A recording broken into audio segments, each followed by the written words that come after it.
ജനങ്ങൾ ഇപ്പോൾ ഒരു പുതിയ കൺഫ്യൂഷനിലാണ്. അഴിമതിയെ സംരക്ഷിക്കുന്നത് ആരാണ്?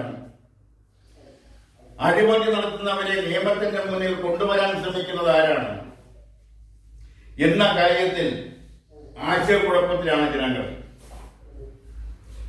കുറെ നാളായി പുകഞ്ഞുകൊണ്ടിരിക്കുന്ന ഒരു അഴിമതിയാണ് കേരള സംസ്ഥാന കശുവണ്ടി വികസന കോർപ്പറേഷനിലെ അഴിമതി. അവിടെ കോട്ടന്റെ ഇറക്കുമതി ചെയ്തുകൊണ്ട് ബന്ധപ്പെട്ട് ഉണ്ടായ കോടിക്കണക്കിന് രൂപയുടെ അഴിമതി.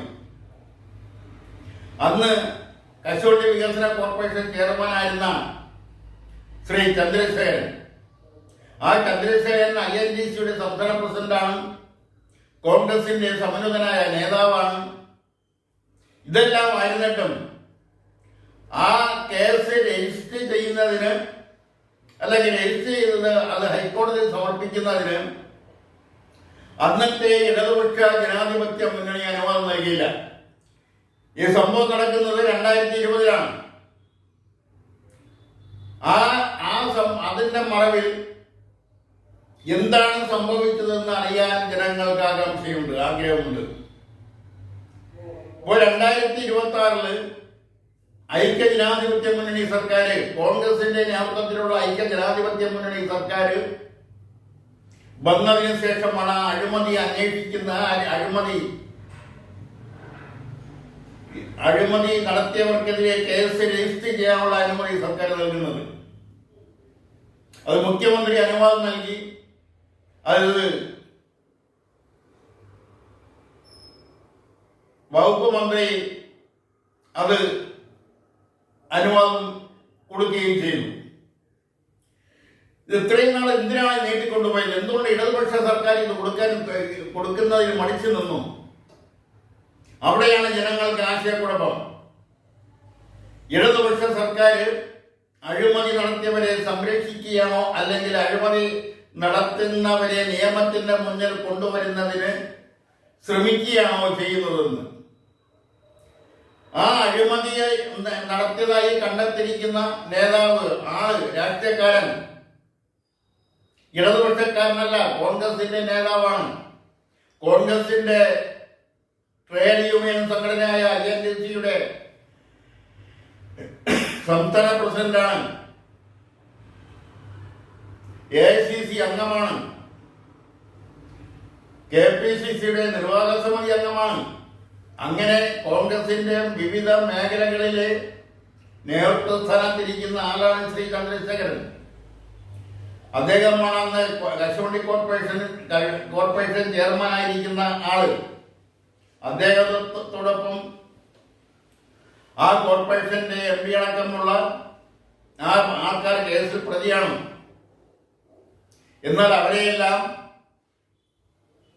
യാതൊരു നടപടിക്കും വിധേയരാക്കാതെ നിലനിർത്തിക്കൊണ്ടുപോകുന്ന ഒരു സമീപനമാണ് ഇടതുപക്ഷ സർക്കാർ കൈക്കൊണ്ടത് എന്ന് അറിയുമ്പോൾ എന്തിനാണത് ചെയ്തത് എന്നുള്ള സംശയം ജനങ്ങൾക്കുണ്ടാവുന്നത് സ്വാഭാവികം. അതിന്റെ പിന്നിൽ പ്രവർത്തിച്ച കരങ്ങൾ എന്താണ്? അതിന്റെ പിന്നിൽ കോടികൾ മറിഞ്ഞോ എന്നെല്ലാം ജനങ്ങൾ സംശയിക്കുന്നത് സ്വാഭാവികം. അതിന് മറുപടി പറയേണ്ടത് ഇടതുപക്ഷ മുന്നണി നേതാക്കളാണ്. പ്രത്യേകിച്ചും LDFന് നേതൃത്വം കൊടുക്കുന്ന CPIM ആണ്. അതിന്റെ നേതാക്കളാണ്. LDF കൺവീനറാണ്, CPMന്റെ സംസ്ഥാന സെക്രട്ടറിയാണ്, മുഖ്യമന്ത്രിയാണ്, വകുപ്പ് മന്ത്രിയാണ് ഒക്കെ ഇതിന് മറുപടി നൽകേണ്ടത്. എന്നാൽ സ്വന്തം പാർട്ടിയുടെ നേതാവിനെതിരെ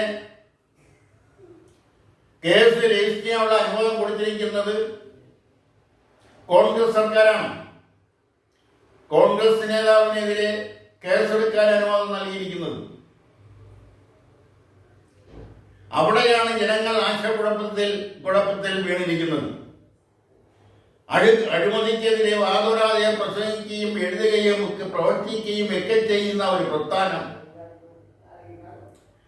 ആ പ്രസ്ഥാനം നേതൃത്വം നൽകുന്ന ഒരു മുന്നണി, ആ മുന്നണി അഴിമതി നടത്തിയ അല്ലെങ്കിൽ അഴിമതി നടത്തിയതായി കോടികളുടെ അഴിമതി നടത്തിയതായി കണ്ടെത്തിയ ആളെ, അതും എതിർകക്ഷിയിൽപ്പെട്ട കോൺഗ്രസിന്റെ നേതാവിനെ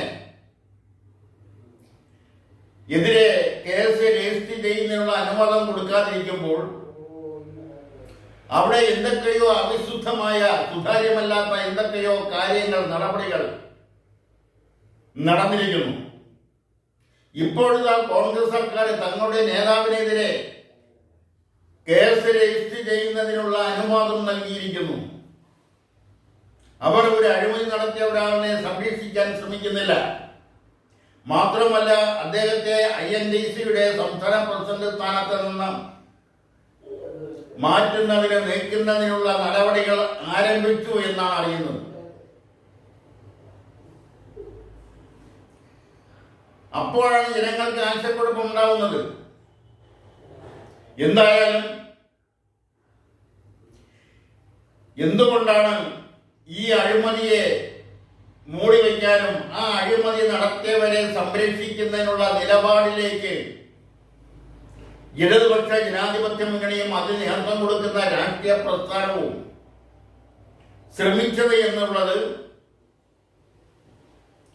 ഏകദേശമൊക്കെ രൂപമൊക്കെ ജനങ്ങൾക്ക് അറിയാമെങ്കിൽ തന്നെയും അതിൽ എവിടെയെങ്കിലും തെറ്റുകൾ സംഭവിച്ചിട്ടുണ്ടെങ്കിൽ ആരെയെങ്കിലും സ്വാധീനം, അത് ഏത് വിധത്തിലുള്ള സ്വാധീനമായാലും ആ സ്വാധീനം ചെലുത്തിയവരെ ആരാണെന്ന് തുറന്നു പറയാനുള്ള ഒരു സാമാന്യ രാഷ്ട്രീയ സുതാര്യതയെങ്കിലും ആ പ്രസ്ഥാനം നേതൃത്വം കൊടുക്കുന്ന മുന്നണിയും തയ്യാറാവണമെന്നാണ് ഈ അവസരത്തിൽ പറയാനുള്ളത്.